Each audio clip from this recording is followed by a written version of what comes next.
Assistant coaching overhaul, particularly for contenders and the early days of the Belichickian era at North Carolina. This is the College Game Day Podcast for Valentine's Day week.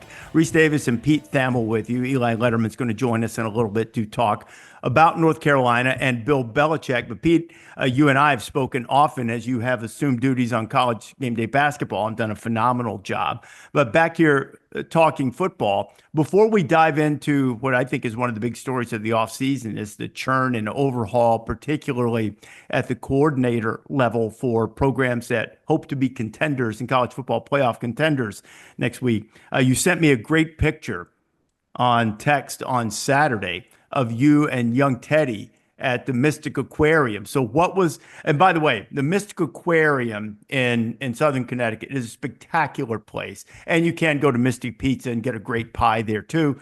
But the aquarium is really cool. What was Teddy's favorite part? I know Teddy loves the animals. What was his favorite part? He does love the animals. There were 3 different sharks there. And there was a tiger shark. 2 other sharks, I should know the names, but Teddy really wanted to see a great white shark. So we kind of had to do a little bit of parenting fiblet, if you will. It's not quite a fib, it's fiblet. Yep. And just tell him the shark was a great white shark, even though it wasn't obviously nearly as big as a great white shark, because he really wanted to see a great white shark. So, so there's 3 sharks and a zebra shark was one of them. Did any story break while you were at the aquarium? I hope not. No, I don't think anything did. While we're at the aquarium, the next morning something broke. We stayed at a hotel down there because it's like 2 hours from Boston. Something broke the next morning.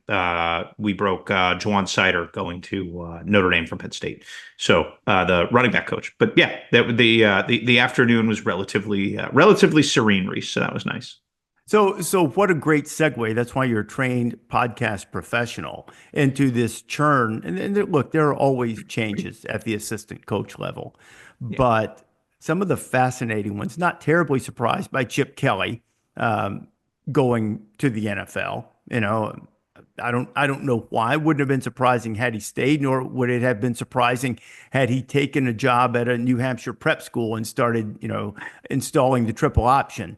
Chip. I always thought he'd go to Harvard, by the way. He might. Go take an Ivy job and coach some ball and hang out in New England.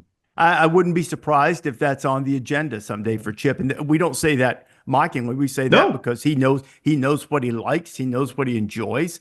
And, now he's going back to the NFL, which means Brian Hartline, who's a highly regarded guy, is going to get a great opportunity with Ryan Day.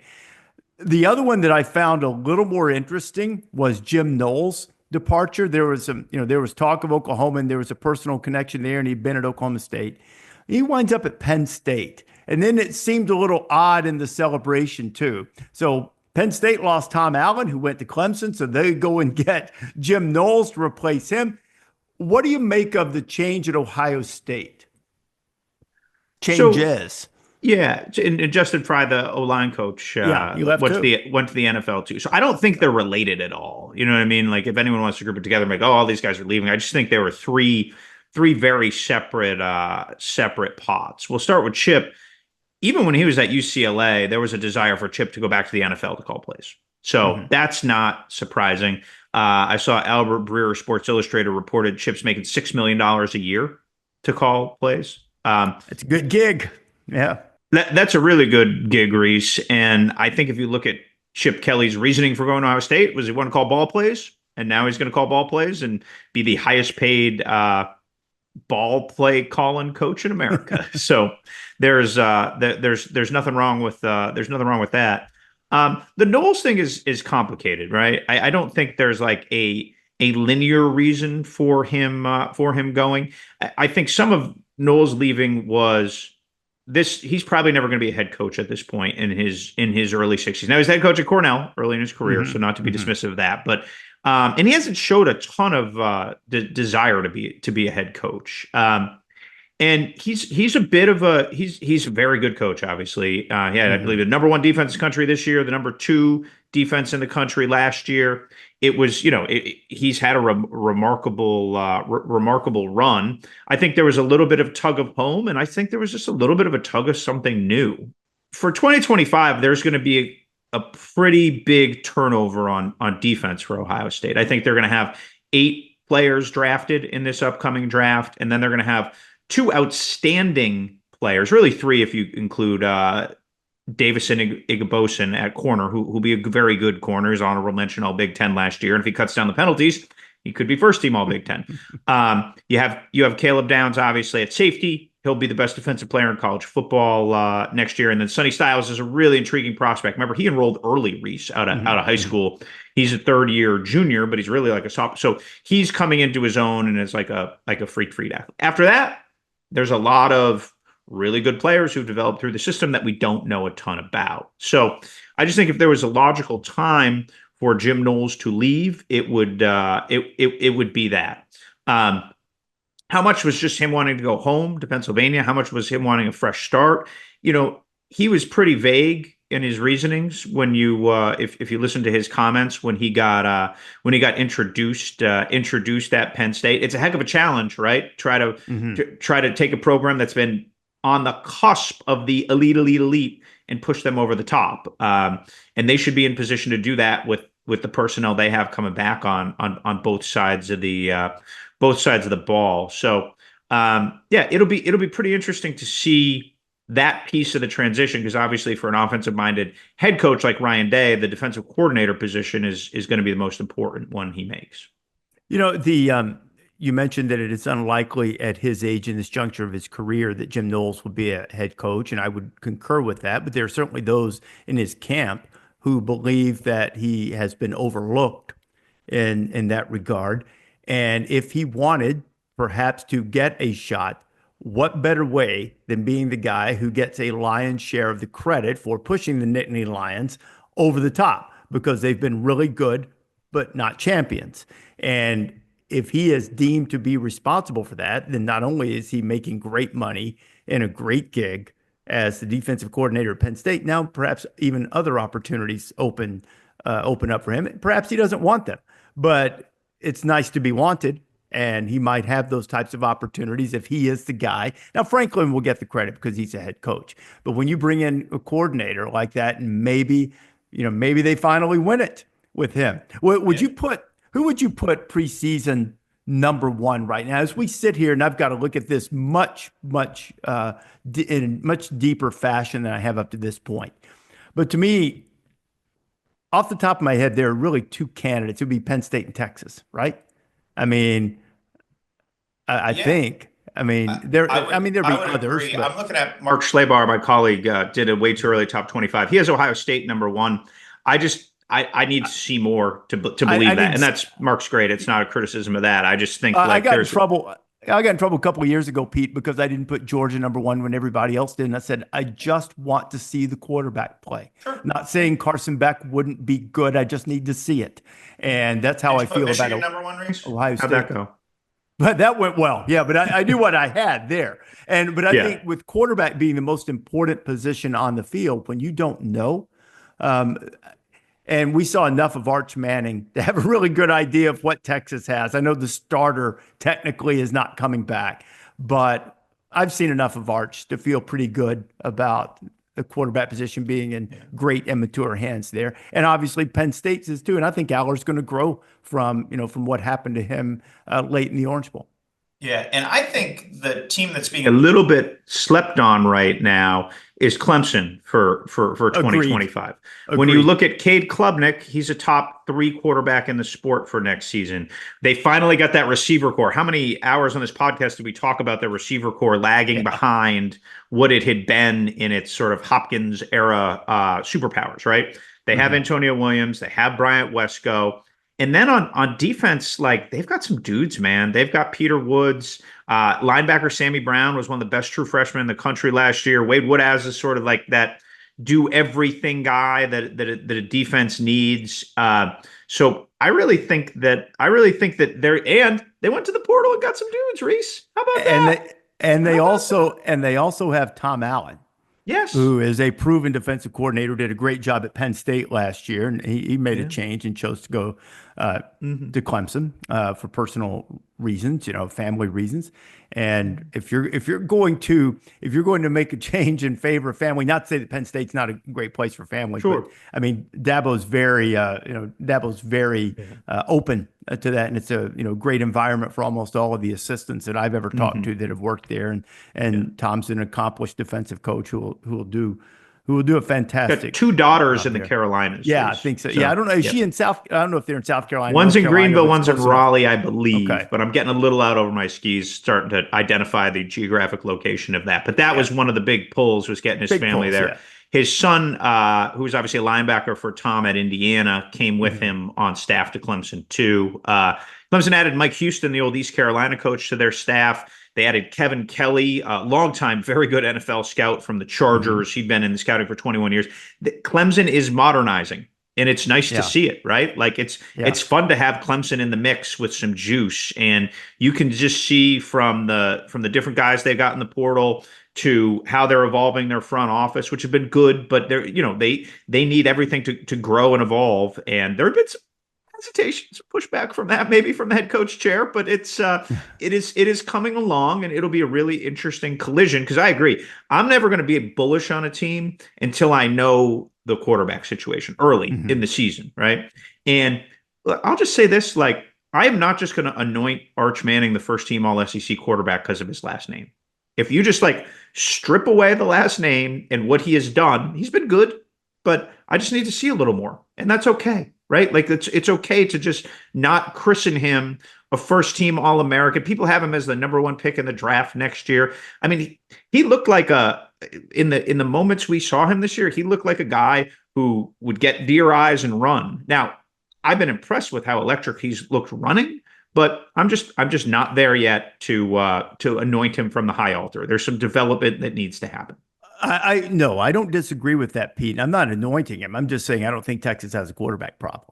That's fair. All, That's all. Yeah. That's all I'm saying. Yes. And in terms of first team All SEC, it's probably more likely than not because he's going to have the great advantage of having Steve Sarkisian, who is a brilliant play caller, plays to his guys' strengths, creates completions. He's going to have a great opportunity. But I would rather imagine DJ Lagway is going to have a little something to say about who is first team All SEC, and I'm sure that there are others too. Nico Iamaleava will have another year in the system, another year of growth. Garrett Nussmeier. I'll take Garrett Nussmeier as my first team All SEC quarterback here, Valentine's Day week. No problem there on it. Huh. I'm going to think about that a little bit. Maybe that's for another podcast. That's a good call. I might lean Arch though.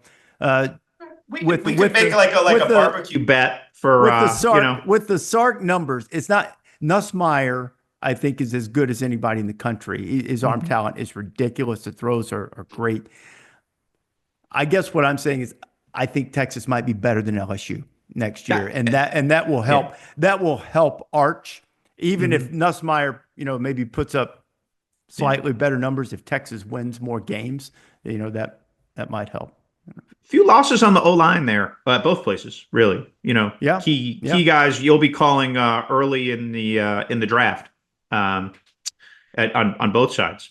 Very good players. So we've got the college football playoff meetings coming up in New Orleans. Will we get change? Do you anticipate changes next year? And just to let everyone know, if they do what I've been advocating, and I'm not the only one, others have too, to do away with these, you have to win a conference championship to get a bye, and just seed the bracket. If you get to just seeding the bracket, but you let the teams in the field and they fall where they may, you have to have unanimous approval in order to make that change for this upcoming season. Is that going to happen? So let's start there. I don't think that's going to happen, Rece. And here's the reason why.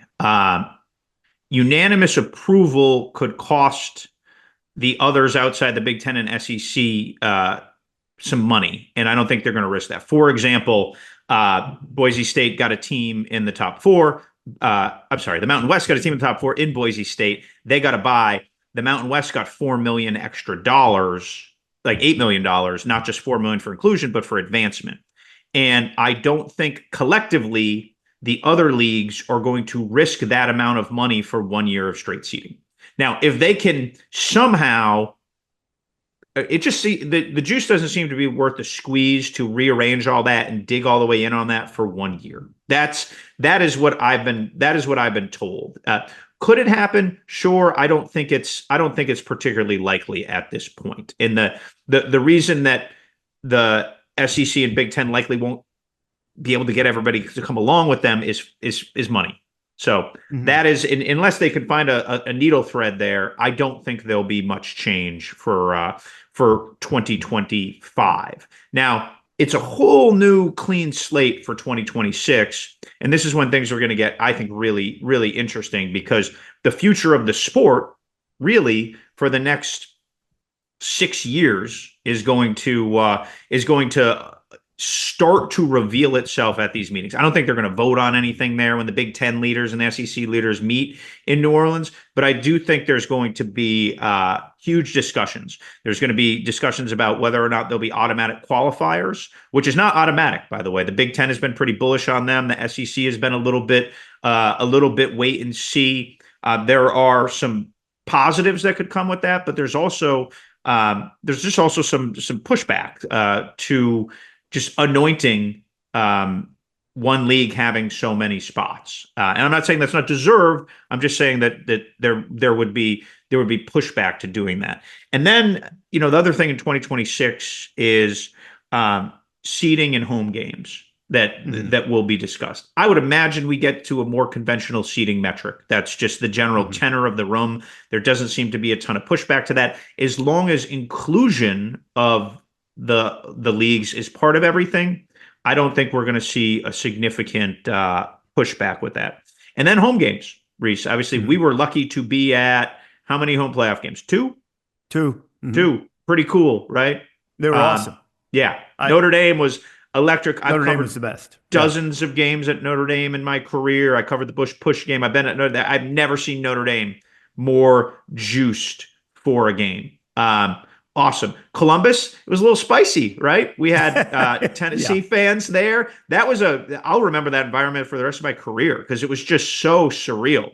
All that orange that morning on game day, sitting out there right outside it was like 95% by the end of the show, right outside the old horseshoe on the banks of the Olentangy, and it was bathed in orange. Seems like a long time ago, doesn't it, Rece? It does. And then the orange got blown right back down the interstate, the 5-hour drive. And that was that. So it's going to be a fascinating thing, Pete, because the home playoff games were the highlight of the entire playoff, in my judgment. So I would like to see more of that. Going to have the calendar issues, going to have the automatic qualifier issues, all of those things.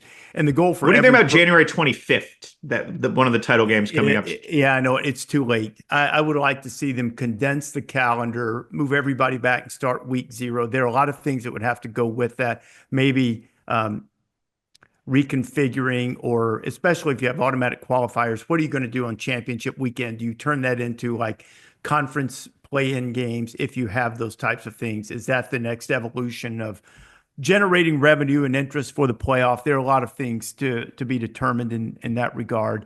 And I've been a traditionalist for, I love the history and the nostalgia of the sport, but I think to make it at its best right now, this might be the point in time in history for some radical thinking in terms of the calendar, in terms of what you're going to do. And I understand most of it's revenue based about conference championship weekend, but that probably is going to have to be utilized more effectively in terms of getting the calendar in line of how the games are played and when they're played. Something's got to give here.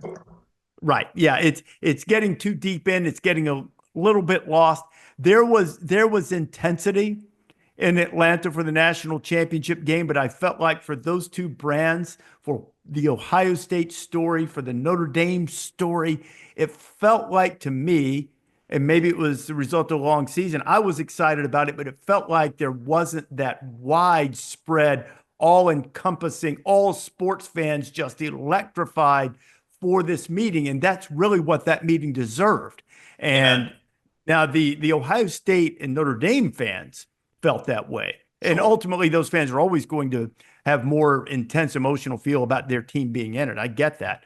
But I think an average sports fan should have felt, holy cow, we've got Ohio State, Notre Dame. I don't know that I sensed that on a widespread basis. But, at any rate, hopefully they'll look at that with a fresh set of eyes and not be too beholden to things in the past. You want to look at something with a fresh set of eyes, you might as well go out and hire a guy who's been more successful winning championships at the NFL level than anybody in history. That's what North Carolina did when it hired Bill Belichick. And certainly we've been able to cover that extensively on ESPN, and nobody has done it better in the early days of the Belichick era than Eli Lederman.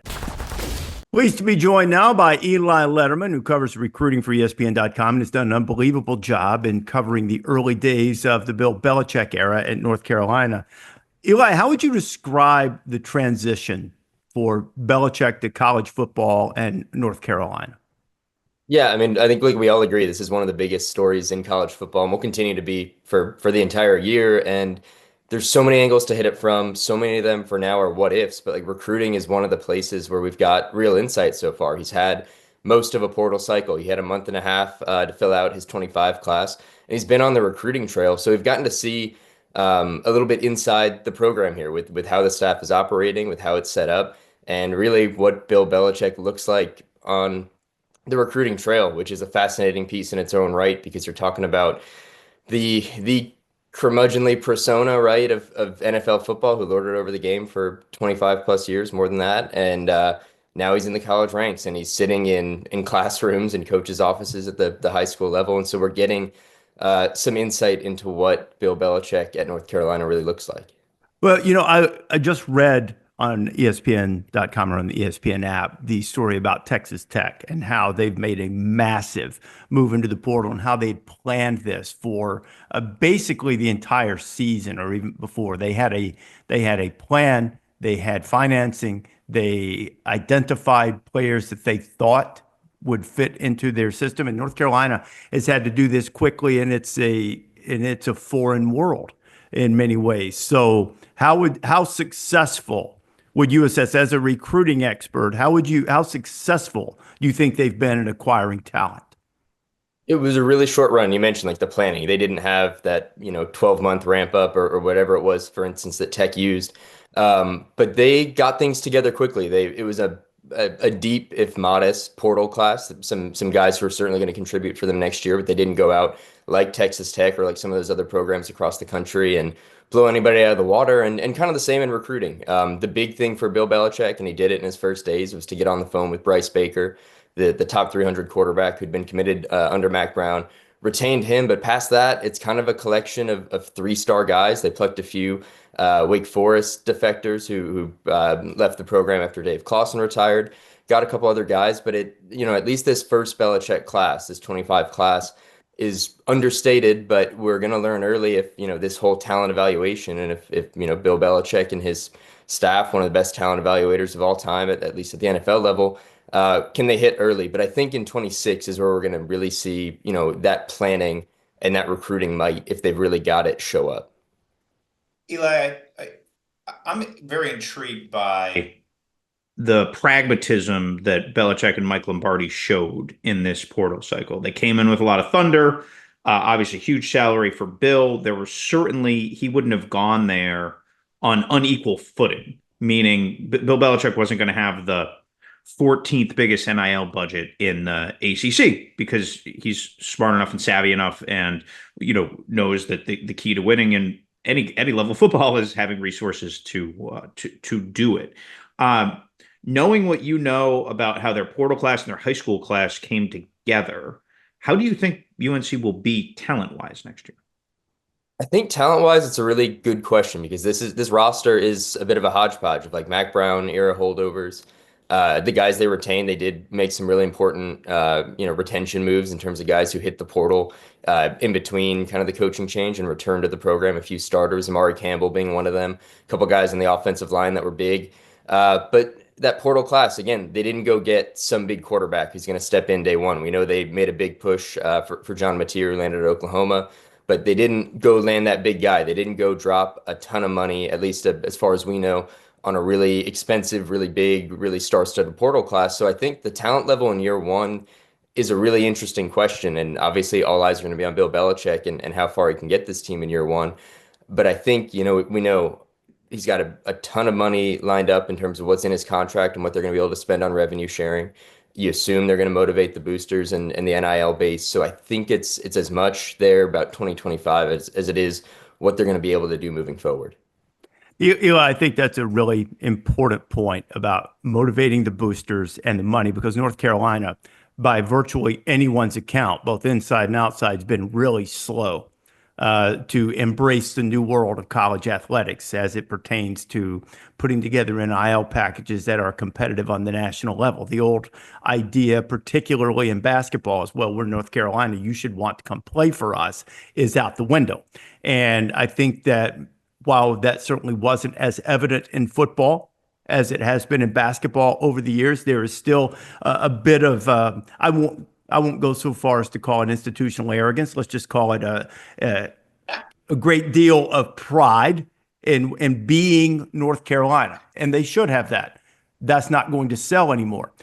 There's also the question of the proverbial alignment. We just saw an article come out today that there is criticism of the way the boosters and the trustees have operated, both in the removal of Mac Brown and the installation of Bill Belichick. Who did that? Who had their hands in what pie? Who's guiding the storm?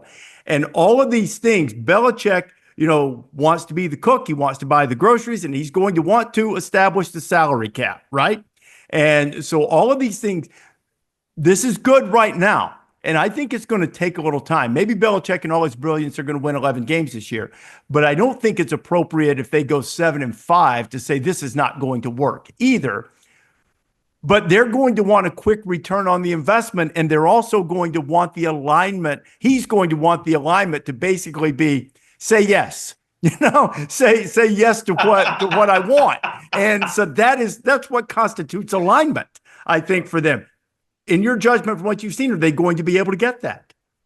We're absolutely in that honeymoon phase right now, both in terms of how things are going there and how it's being celebrated. Like if Bill Belichick signs this same high school class a year from now and this same portal class a year from now, I think we'd all say that's a disappointment. It certainly wouldn't be the kind of money that's being talked about and that's in that contract that he signed.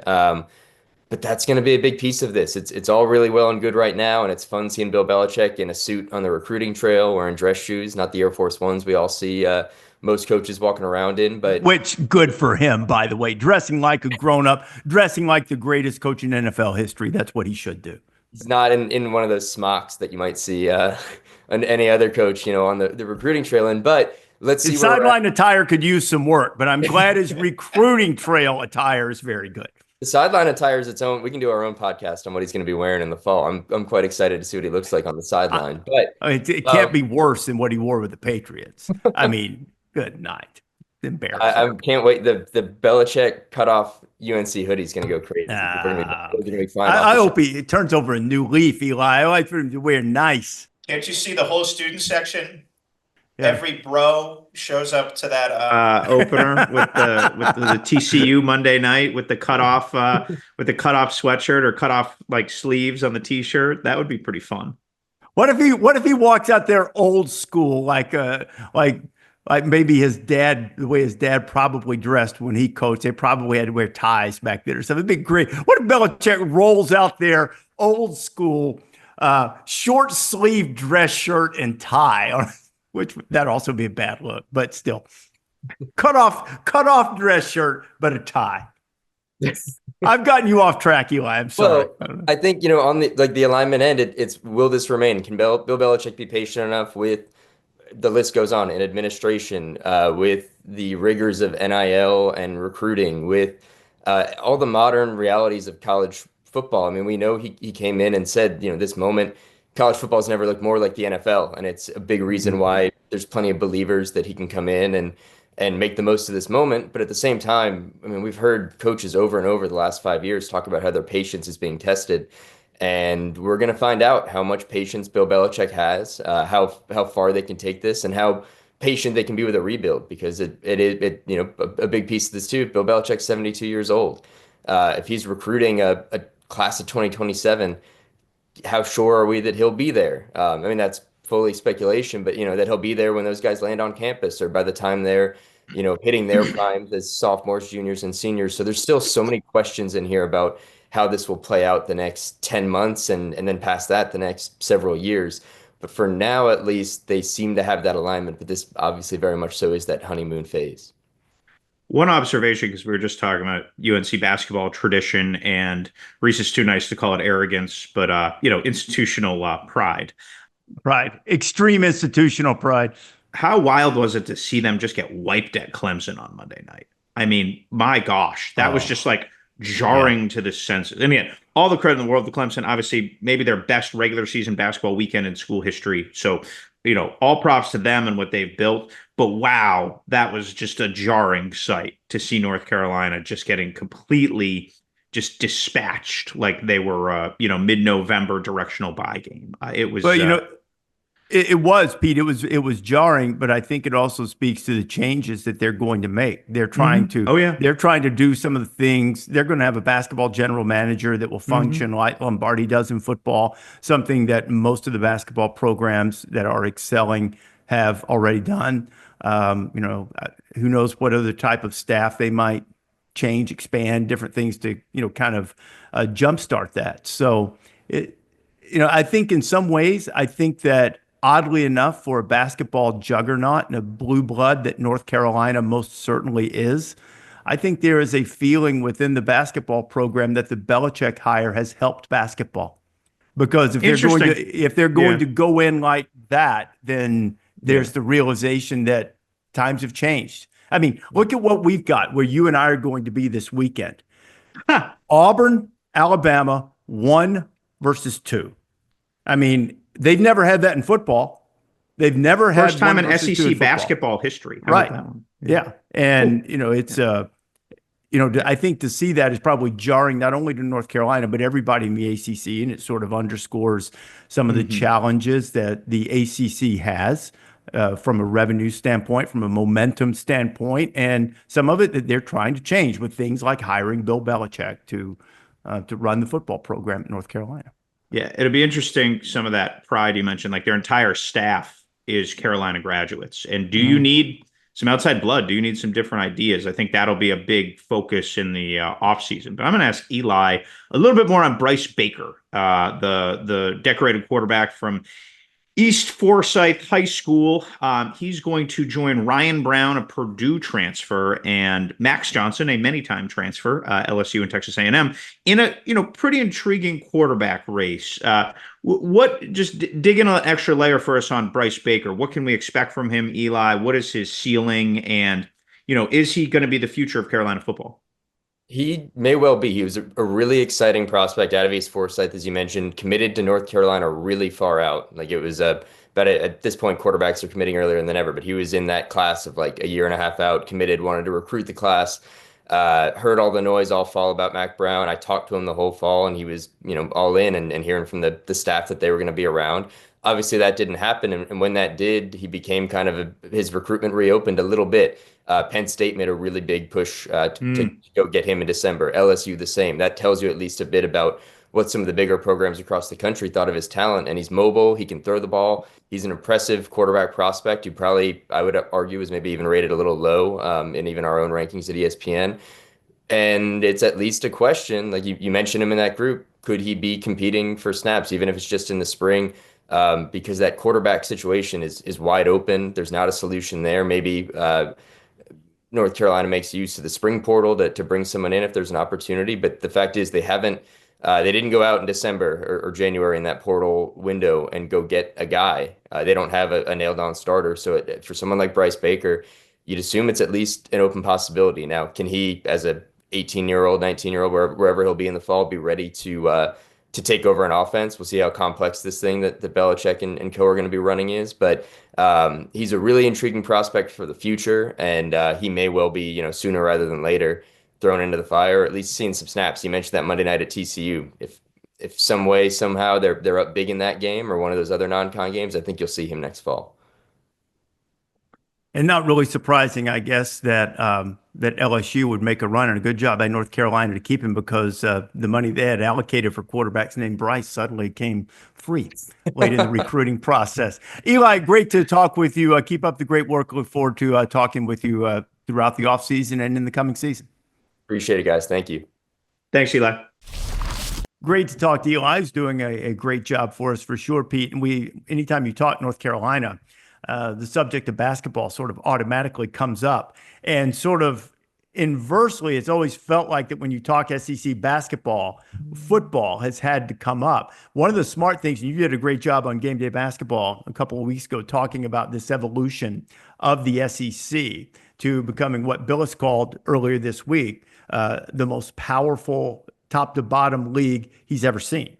And now that doesn't guarantee tournament success. In fact, when you go back and look at the metrics, some of the conferences who've had the biggest success in terms of differential and level of play over the course of the season have had sort of middling tournament records, because the tournament, by definition, is a one-shot deal, bit of a crapshoot, the emotions that come into it, the pressure that's felt, all of that stuff. But right now, you not only have the deepest league in the country, something that they've prided themselves on in football for a number of years, but you also have their first ever 1 versus 2 meeting that we'll have on Saturday. And because I don't pay a lot of attention to the polls in the regular season in basketball, I didn't even notice until yesterday that it's really 1 versus 1. That in the AP poll, Auburn remained number 1. The coaches poll, Alabama's number 1. It's a 1-2 matchup any way you slice it. And they're getting it in basketball for all of the great moments, for the kick six, the grave digger, all of that. Football's never had 1 versus 2 in Alabama, Auburn. And now they've got it Saturday with this showdown between two of the best teams, if not the 2 best teams in the country.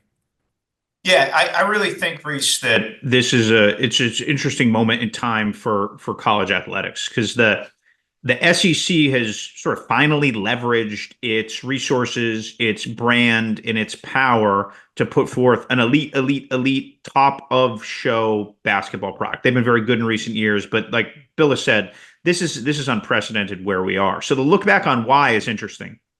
I think pivot point number 1 was in the late Mike Slive era. He worked behind the scenes very hard to help Bruce Pearl get hired back in the SEC at Auburn. I think Auburn going from Tony Barbee mediocrity to what we see now as the number 1 team in the country, it's been a huge swing for the league. And I think Mike Slive deserves a lot of credit for that. Now, around when that move happened, the SEC stunk. They got 3 teams in the NCAA tournament 3 of 4 years. And that was when the baton was handed to Greg Sankey.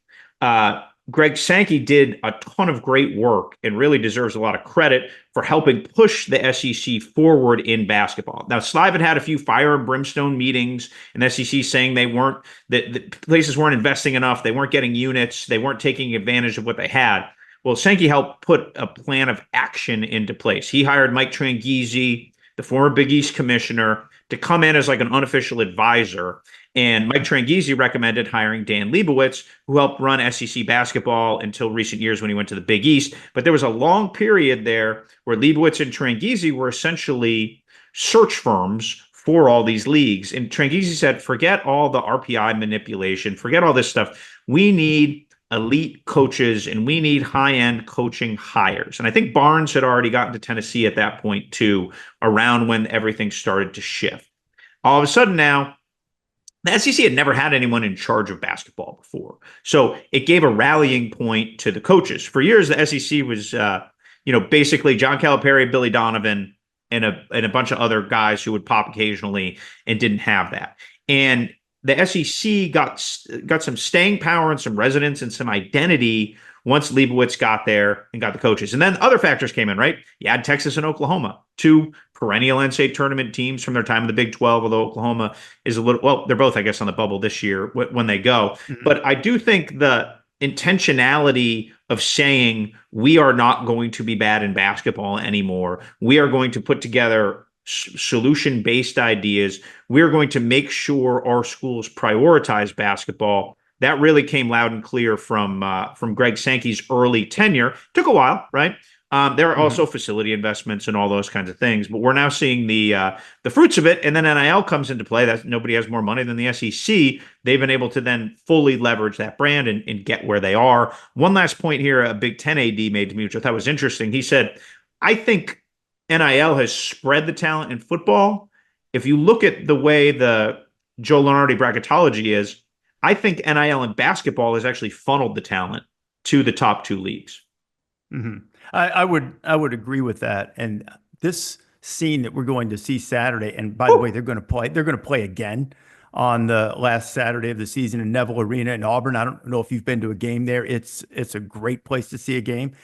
Coleman is Alabama's home court's an old barn, but it'll be, when it gets rolling, it can be pretty loud and rolling. And for these two schools who have always been, basketball has had moments and it's had stars. I mean, it's had Charles Barkley and Chuck Person and Buck Johnson and Derek McKee and Antonio Robert McDyess. Torrey, Antonio McDyess, Latrell Sprewell, a number of guys over the years for both programs, and they've been good. And it's been a great in-state rivalry, regional rivalry. Sometimes it's risen to the conference level, but basically throughout history, you're measured by whether you beat Kentucky, because Kentucky won all the championships. The last 8 trophies that the SEC has handed out, regular season or tournament, Alabama and Auburn have won 6 of them. Wow. They've won 6 of the last 8. In the last 5 NCAA tournaments, each of them have been to the Final Four. So the elevation of two places where the basketball history is better than you think, but it's not really sewn into the fabric of all of the fans and known outside, suddenly has elevated not just to a good rivalry, it's elevated to elite programs with championship significance. And, it's pretty impressive for both guys. They've done it different ways. Auburn went and hired a proven commodity. When you hire Bruce Pearl, you know 2 things. You know you're going to win big, and you know you are going to have your program promoted. You know that. Alabama took a little bit of a different tack. They hired Nate Oates, went in on belief that he was a rising star, and now he's just as a plain star, not rising anymore, and also style of play, because Alabama had been kind of boring to watch for a long time, and that's not going to sell in non-traditional basketball areas. You need to be entertaining, and they are. So while there are parallels, they've gone about it different ways, and then here we are with 1 versus 2. The question is, what will it be when they meet again in Auburn? Because have you seen, and there's no easy schedule in the SEC. Yeah. Have you seen Alabama's remaining That's a schedule? gauntlet. It's ridiculous. They're going to, I don't care how good they are. They may win the national championship. They're going to lose some games. Oh, yeah. And no question. The funny little secret, and I don't want to divert too far off the path of what we're going to see Saturday. It's all about getting better and better. And you and I were texting last night about this. Florida's good, man. Florida's really good. They just won at Auburn. So for all of the attention Alabama and Auburn are getting, Florida's sort of, to use the words of our friend Lee Corso, they're sort of sneaking around the chicken coop right there. And that looks like a team that can win a title to me also. So can I ask you, what was the best Alabama basketball moment of your student time as a student there, Rece? Oh, that's easy. They had a great team in '87 and won the SEC, and they won it on a thrilling full court play. Derek McKee tipped in a ball from there was a little James Jackson, a little guard, who fired it late from half court. They won the SEC. They were 2 seed. They got upset by Pitino and Billy Donovan in the tournament. That team was a Final Four team that should have won. Derek McKee was unbelievable the year. But that year, every year I was in school, I shouldn't say that, senior year, they lost everybody, so it wasn't true. First 3 years, Sweet 16 every year. Wim Sanderson had it rolling there. I mean, you're talking, Buck Johnson, Bobby Lee Hurt, Derek McKee, Jim Farmer, who, was a first round draft pick. Mark Gottfried was on this team, longtime college head coach at UCLA and Alabama and North Carolina State. So they had some great teams there when we were in school there. That the basketball team actually accomplished more than the football team when I was there in the 80s. Okay. Yeah. They had big stars in football there. I still say the 86 Alabama team, probably until the 2010 Alabama football team. The 86 team was the greatest Alabama team that didn't win anything, including state championship. They did beat Notre Dame for the first time, which was a big deal, but they had Cornelius Bennett, Derek Thomas, Chris Good, who played in the NFL, Freddie Robinson played in the NFL, John Hand, Bobby Humphrey, Gene Jelks, Mike Shula. They had great, but the basketball was great then. So, but it'll be nothing compared to what we're going to see on Saturday when you and I get there. So I look forward to seeing you in Tuscaloosa, 2-hour game day. And it'll be a lot of fun, and we'll get together and talk a little bit more football next week on the podcast as we dial it back to once a week. All right. Very good, Rece. Look forward to it. I look forward to see that old barn rock in Tuscaloosa on Saturday. One last thing. The first time I was ever in that building, I'll leave you on this. Oh, yeah. It's because I win every time people play that dinner game. What's the first concert you ever saw? Okay. First concert I ever saw was in Coleman Coliseum. It was then called Memorial Coliseum. It was in 1971. Went with my parents. Didn't really know what I was doing, but I went with my parents to see the king of rock and roll, Elvis Presley. How about that? Yeah. Wow. And you know what I was most fascinated by? What? The scoreboards that said Alabama visitors. I was like, this is where they play basketball. Which probably explains why when my mom would later go see Elvis again, a couple of other places, that I was left behind with the sitter. But first concert, Elvis Presley in that building. So what did he play? Do you remember any music? I mean, probably, Lord Almighty, I feel my temperature rising. Probably played a little Burning Love, early 70s, I would think. Probably did all the hits, a little Jailhouse Rock, Hound Dog.